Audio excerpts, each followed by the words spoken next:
ನನ್ನ ಕಷ್ಟಗಳಿಗೆ ಪರಿಹಾರ ಕಂಡ್ಕೊಂಡು ಹೋಗ್ತಿದ್ದೀನಿ. ಸಂತೋಷ, ನಿನಗೆ ಒಳ್ಳೇದಾಗಲಿ. ಆ ನಿಮ್ಮ ಗುರುಗಳು ಅಷ್ಟು ಪ್ರಭಾವಶಾಲಿಗಳೇ? ಎಲ್ಲರ ಸಮಸ್ಯೆಗಳಿಗೆ ಪರಿಹಾರ ನೀಡುವವರು ಜಗದೀಶನಿಗೆ ಸಮಾನರೇ? ನಂಬಿ ಕರೆದರೆ ಓ ಎಂಬನು ಶಿವ ಎಂದು ನಿಮ್ಮಂತ ಮಹಾತ್ಮರೇ ಹೇಳಿರುವಿರಿ. ಅದರ ಹಾದಿಯಲ್ಲಿ ಸಾಗುವ ನನಗೆ ನಂಬಿಕೆಯೇ ದೈವ. ಹಲವಾರು ವರ್ಷಗಳಿಂದ ತಪಸ್ಸು ಮಾಡುತ್ತಾ ಸದಾ ಧ್ಯಾನಸಕ್ತನಾಗಿರುವ ನನ್ನ ಮನಸ್ಸಿಗೆ ನೆಮ್ಮದಿಯೇ ಇಲ್ಲದಂತಾಗಿದೆ. ಕಾರಣ ತಿಳಿದಿಲ್ಲ. ಎಲ್ಲವನ್ನು ತ್ಯಜಿಸಿರುವ ನನಗೇ ಸಂಪೂರ್ಣ ಮನಃಶಾಂತಿ ಇಲ್ಲವೆಂದರೆ ಇನ್ನು ಬೇರೆಯವರ ಪಾಡೇನು? ಒಂದು ಕೆಲಸ ಮಾಡುವ ಮಗು. ಆಗಲಿ, ಪರೋಪಕಾರ ಇದಂ ಶರೀರಂ. ಆಗಲಿ, ಹೇಳಿ ಬರಲಿ. ಆ ನಿಮ್ಮ ಗುರುಗಳ ಬಳಿ ನನ್ನ ಈ ಪರಿಸ್ಥಿತಿಯನ್ನು ತಿಳಿಸು. ಎಲ್ಲವನ್ನು ತ್ಯಜಿಸಿರುವ ನನಗೇಕೆ ಸಂಪೂರ್ಣ ಮನಃಶಾಂತಿ ಇಲ್ಲವೆಂದು ಕೇಳಿ ಬರುವೆಯಾ? ಆಗಲಿ, ಪರೋಪಕಾರ ಇದಂ ಶರೀರಂ. ಖಂಡಿತವಾಗಿ ಕೇಳಿ ಬರುತ್ತೇನೆ. ಕಾಡು ಮೃಗಗಳಿವೆ. ಸಂಜೆಯೊಳಗೆ ಕಾಡನ್ನು ದಾಟಿ ಊರನ್ನು ಸೇರು. ಆ ಶಿವ ನಿಮಗೆ ಒಳ್ಳೇದು ಮಾಡಲಿ. ಧನ್ಯವಾದಗಳು ಸ್ವಾಮಿಗಳೇ. ಹಾ ರಾಜು, ಈ ಸರನ ಧರಿಸಿಕೊ. ಈ ಸರ ನಿನ್ನ ಬಳಿ ಇರೋ ತನಕ ನಿನಗೆ ಯಾವ ಭಯ ಇಲ್ಲ. ಹೋಗಿ ಬಾ.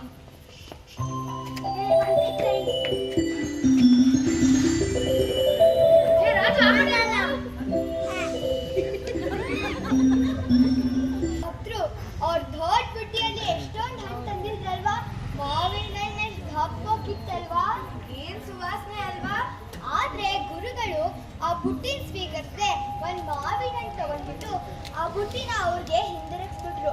ಪಾಪ, ಎಷ್ಟು ಪ್ರೀತಿ ಗೌರವದಿಂದ ತಂದಿರ್ಬೇಕಲ್ವಾ? ಇವಾಗ ಏನು ಆ ಮಾವಿನ ಹಣ್ಣು ಇಟ್ಟಿದ್ರೆ ಕತ್ತರಿಸಿ ರಸಾಯನ ಮಾಡಿ ತಿಂತಿದ್ದ? ಶಿಷ್ಯ ಕರ್ತವ್ಯ ಅದೇ ತಾನೆ. ಸ್ವಲ್ಪ ಗುರುಗಳಿಗೆ ನೈವೇದ್ಯ ಕೊಟ್ರೆ ಆಯ್ತು. ಆಶ್ರಮದಲ್ಲಿ ಈ ರೀತಿ ಎಲ್ಲ ಇರಬಾರ್ದು. ಇದು ಅರಮನೆಗೆ ಸೀಮಿತ. ಇಲ್ಲಿ ನಾಲ್ಗೆಗೆ ನಾರಾಯಣ ನಾಮವೇ ಪ್ರಸಾದ, ಆನಂದದ ಅಮೃತ. ಈ ಆಶ್ರಮದಲ್ಲಿ ನಾನು 5 ವರ್ಷದಿಂದ ಇದ್ದೀನಿ.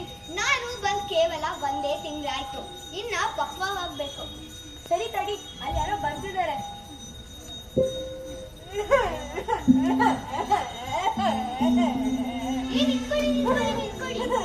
ಯಾರು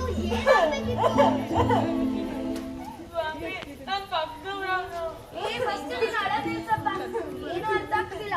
ಹಳೋ ನಿಲ್ಮೇಲೆ ಹೇಳು. ಸ್ವಾಮಿ, ನನ್ ಗುರುಗಳನ್ನ ಕಾಣ್ಬೇಕಾಗಿತ್ತು. ಯಾವ ವಿಚಾರಕ್ಕಾಗಿ? ನಮ್ ಮದ್ವೆ ಆಗ 5 ವರ್ಷ ಆದ್ರೂ ಮಕ್ಕಳೇ ಆಗ್ಲಿಲ್ಲ. ಆಗ ನಿಮ್ ಗುರುಗಳನ್ನ ಆಶೀರ್ವಾದವನ್ನು ಪಡೆದೆ. ಅವರು ಹೇಳಿದ ರೀತಿಯಲ್ಲಿ ದೇವಸ್ಥಾನದಲ್ಲಿ ಪ್ರದಕ್ಷಿಣೆ ಮಾಡಿದ್ರೆ ನಮ್ ಮಕ್ಕಳಾಯ್ತು. ಮತ್ತಿನ್ನೇನು ಮಕ್ಕಳಾಯ್ತಲ್ವಾ? ಅಯ್ಯೋ, ದೊಡ್ಡ ಕತೆ ಬಿಡಿ. ದೊಡ್ಡದಾಗಿ ಹೇಳ ಬಂದು ಚಿಂದಾಗಿ ಹೇಳಿ. ಸರಿ, ನಂಗೆ 5 ವರ್ಷದಲ್ಲಿ 5 ಮಕ್ಕಳು ಬಿಡ್ತು. ಈಗ 6ನೇದು ಹೋಗಿದೆ. ನಮ್ ಮಕ್ಕಳು ಸಾಕು. ಇವಾಗ ನಾನ್ ಹೇಳ್ದಂಗೆ ನೀವ್ ಮಾಡಿದ್ರೆ ನಿಮಗೆ ಮುಂದೆ ಮಕ್ಕಳೇ ಆಗಲ್ಲ. ಹೇಗೆ? ನೀವ್ ಈ ಕಡೆ ಬಾ.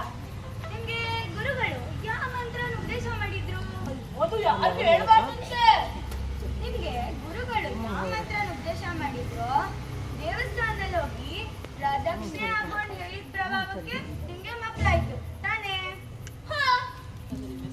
ಈಗ ಅದೇ ಮಂತ್ರನ ಅದೇ ದೇವಸ್ಥಾನದಲ್ಲಿ ಹೋಗಿ ಅಪ್ರದಕ್ಷಿಣೆ ಹಾಕೊಂಡು ಹೇಳಿದ್ರೆ ನಿಮ್ಗೆ ಮುಂದಕ್ಕೆ ಮಕ್ಕಳಾಗಲ್ಲ. ಹೌದಾ? ಖಂಡಿತ ಹೌದು. ನಿಮ್ಮಿಂದ ಬಹಳ ಉಪಕಾರ ಆಯ್ತು. ನಾನು ಈಗಲೇ ಹೋಗಿ ಬರ್ತೇನೆ. ಸರಸ್ವತಿ, ಪಾರ್ವತಿ, ಪಾಂಡುರಂಗ ಬಂದ್ರು ಇಲ್ಲಿ? ಏನೇ ಬರೋ ಭಕ್ತರೆಲ್ಲ ಬರೀ ಹಣ್ಣುಗಳನ್ನೇ ತರ್ತಾರೆ. ಯಾಕೆ? ಚಕ್ಲಿ, ಕೋಡ್ಬಳೆ, ನಿಪ್ಪಟ್ಟು ಆ ತರ ತರಲ್ಲ. ಅಯ್ಯೋ ಪೆದ್ದು, ಕೋಡ್ಬಳೆ, ಚಕ್ಲಿ, ನಿಪ್ಪಟ್ಟು ಅವೆಲ್ಲ ಎಣ್ಣೆಲಿ ಕರಗಿಸ್ತಾರೆ. ಅದನ್ನ ತಿಂದ್ರೆ ಆರೋಗ್ಯಕ್ಕೆ ತೊಂದರೆ ಆಗುತ್ತೆ. ಅವಳನ್ನ ಬಿಟ್ರೆ ಬೋಂಡ ಬಜ್ಜಿನೂ ಸೇರಿಸ್ಬಿಡ್ತಾಳೆ.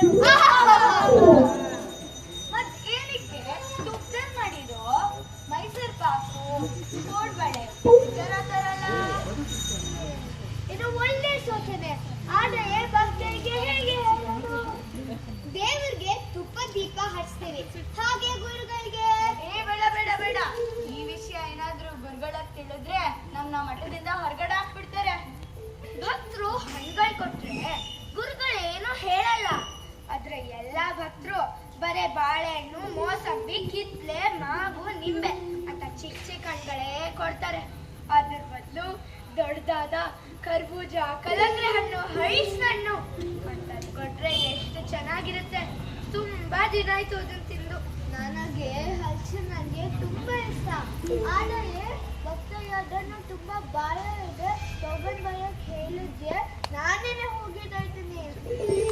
ಹೆಚ್ಚು ಬೀಜವಿರುವ ಹಣ್ಣುಗಳನ್ನು ಕೊಟ್ರೆ ನಮ್ಗೆ ಇಷ್ಟಪಟ್ಟಷ್ಟು ಮಗ್ಳುಡ್ತಾರೆ ಅಂತ ಹೇಳ್ಬಿಟ್ರೆ ಇನ್ನದನ್ನೇ ತಂದ್ಕೊಡ್ತಾರೆ, ನಮ್ಮ ಆಸೆನೂ ಈಡೇರುತ್ತೆ. ಬಿಡ್ಸಿರೋ ತೊಳೆ ತಂದ್ಕೊಟ್ರೆ ಸುಲಭವಾಗಿ ಹೆರಿಗೆ ಆಗುತ್ತೆ ಅಂತ ಭಕ್ತರಿಗೆ ತಿಳಿಸ್ಬಿಟ್ರೆ ಬರೀ ಬಿಡ್ಸಿರೋ ತೊಳೆನೇ ತಂದ್ಕೊಡ್ತಾರೆ. ನನಗೆ ಸೀತಾಫಲ ಅಂದ್ರೆ ಇಷ್ಟ ಇಲ್ಲ. ಹೌದು, ಅದನ್ನ ತಿನ್ನಕ್ಕೂ ಕಷ್ಟ. ಸೀತಾಫಲ ಅಂತ ತಂದ್ಕೊಟ್ರೆ ಹೇಗೆ ಸೀತಾ ಮಾತೆಗೆ ಕಷ್ಟಗಳು ನಿಧಾನವಾಗಿ ಪರಿಹಾರ ಆಗತ್ತೆ ಅಂತ ಹೇಳಿದ್ರು, ಹಾಗೆ ನಿಮ್ಗೂ ಕಷ್ಟಗಳು ನಿಧಾನವಾಗಿ ಪರಿಹಾರ ಆಗತ್ತೆ ಅಂತ ಹೇಳ್ಬಿಟ್ರೆ ಇನ್ನು ಅದನ್ನ ಯಾವತ್ತೂ ತಂದ್ಕೊಡಲ್ಲ. ನಿಲ್ಸಿ ಅಲ್ಲಿ ಯಾರೋ ಬರ್ತಿದ್ದಾರೆ.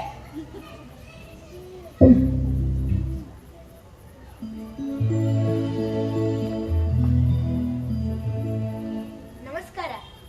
ಯಾರು ನೀವು? ನಾನು ರಾಜು. ನಿಮ್ ಗುರುಗಳನ್ನ ಭೇಟಿ ಮಾಡ್ಬೇಕಾಗಿತ್ತು. ಯಾವ ಕಾರಣಕ್ಕಾಗಿ? ನನ್ನಲ್ಲಿ ಹಲವು ಪ್ರಶ್ನೆಗಳಿವೆ, ಅದಕ್ಕೆ ಉತ್ತರ ಕೇಳಲು ಬಂದಿದ್ದೇನೆ. ಗುರುಗಳು ಕೇವಲ 3 ಪ್ರಶ್ನೆ ಉತ್ತರಿಸೋದು, ಅದಕ್ಕಿಂತ ಹೆಚ್ಚಿಗೆ ಅವಕಾಶ ಇಲ್ಲ. ಏನು?